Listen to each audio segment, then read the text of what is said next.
Are you looking for an easy and quick recipe for bread? Maybe you don't know where to start, it's all overwhelming, or like me, sourdough challenge, then do I have a recipe for you. All you're gonna need is 4 easy ingredients: all-purpose flour, sea salt, some active dry yeast, and water with a large bowl. I like using large bowls, but you don't need to have this big of one. And then you're just going to combine all of the ingredients together. I like to start out with the water first. You're not going to want it to be boiling water, but you do want it to be hot water so that it will help the active dry yeast activate. And then you're just going to mix in the sea salt and the flour as well. And I'll show you what that all looks like in just a second.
When mixing this all together, I do advise using a silicone utensil or a wooden utensil.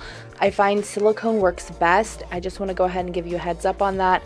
Silicone is probably the better way to go. After you have all of the ingredients put together in the bowl, you're just going to want to make sure that it all mixes together well, scraping the sides so all of the flour and water is all incorporated together. This is going to be kind of hit and miss with the texture. Sometimes it can be a little bit more sloppy, not necessarily cake batter, but more on the runny side. And sometimes it'll be more like mine, where it'll be a firmer, not so sloppy texture. Either way, it's going to work out. Don't worry about it. This is a no fuss, easy recipe for anybody. Anybody can do this recipe, I promise you. Just trust the process.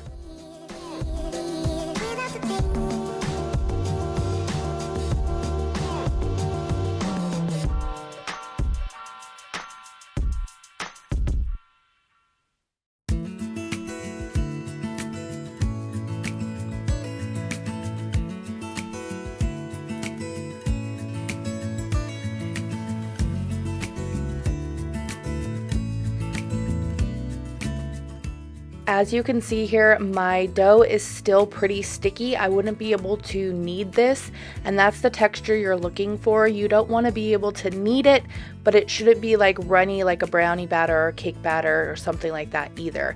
After you're done mixing it all together, you just want to let it sit for 2 to 3 hours so that it can develop flavor and rise. I like to cover mine with an apron because it's larger than a dish towel, but if your bowl is not as big as mine, just go ahead and use a dish towel. I also like to put it on top of the oven because it is warmer there with the light and everything. My house tends to be a little bit on the colder side. After you let it rise for the 2 hours, you want to go ahead and make sure to preheat your oven with your Dutch oven inside at 450, 30 minutes before you're ready to bake. After the 2 to 3 hours has passed by, this is what it should look like. It should be more than doubled in size, at least doubled in size, but I usually like to let it sit for 3 hours, and then that way it doubles a little bit more. After it's done rising, you're going to go ahead and just dust with your flour, your surface that you're going to be working on. I like to do it on my wooden cutting board because I have tile countertops and they just don't work as well. So I am able to just do better on my wooden cutting board. You don't have to do that if you don't have one. Don't fuss about it. Use what you got. I'm also using a bread dough scraper. But you don't have to have this. You just need to have something. I advise you to have something silicone. It tends to be easier, or maybe even wood.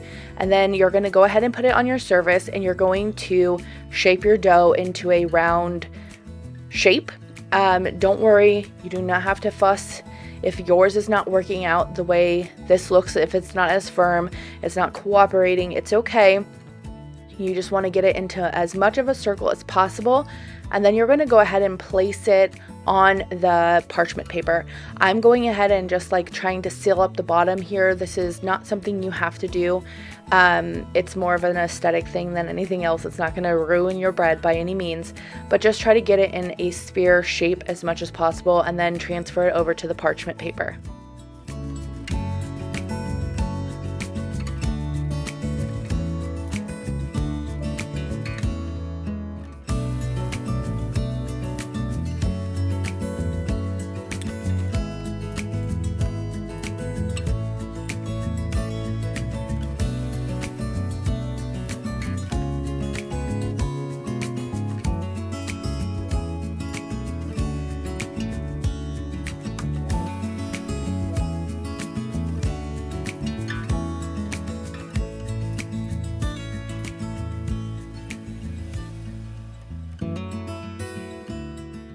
If your dough is a little bit stickier than mine, it's not looking just like mine, it's not as firm, that's okay. You just want to push it over or slide it onto the parchment paper as best you can, trying to keep it into that round shape.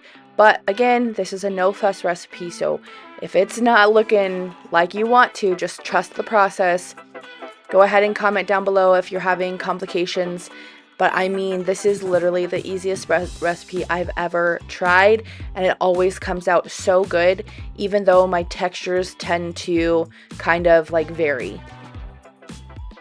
Make sure to check the description for this recipe. All I need is your email so that I can shoot it over for you. It's free. You don't have to worry about that. I just know that it's a lot easier seeing it on paper, being able to read and prepare ahead of time. Also, I like to put my dough in the bowl while I'm waiting for my Dutch oven to come to temperature. As you can tell, it took about 10 or 15 minutes, and it's kind of rounded out a little bit more sitting in the bowl waiting for the oven to come to temp. So if you want yours to be a little bit more on the fluffy side, you can go ahead and do that, but it's not necessary if your Dutch oven is ready to go. Now, be super careful. I like to use the parchment paper to put the dough into the hot pot. Now, if you find it more easy to go ahead and remove the Dutch oven completely and just put it on the stove top to put in, you can absolutely do that. I just find it easier to take the top off and plop it in. You're going to be baking at 450 degrees for 40 minutes. Now, if you like the crunchier top that the artisan bread is known for, a little bit more crunchy edges, then go ahead and cook it for 30 minutes with the top on, and then take the top off and bake uncovered for another 10 minutes, and you'll have a crunchier version of this. I kind of like it crunchy and crispy, but not super, like, I don't want to say burnt because it's not burnt, but I'm not one to, my family isn't one who really likes like the harder, crunchy, crispy edges. So I just went ahead and baked it for 40 minutes with the lid on, and it is beautiful. Do you see it? It's so golden and crunchy and crispy, and the bottom was cooked perfectly. Check out this bread, y'all. This is what you're gonna have.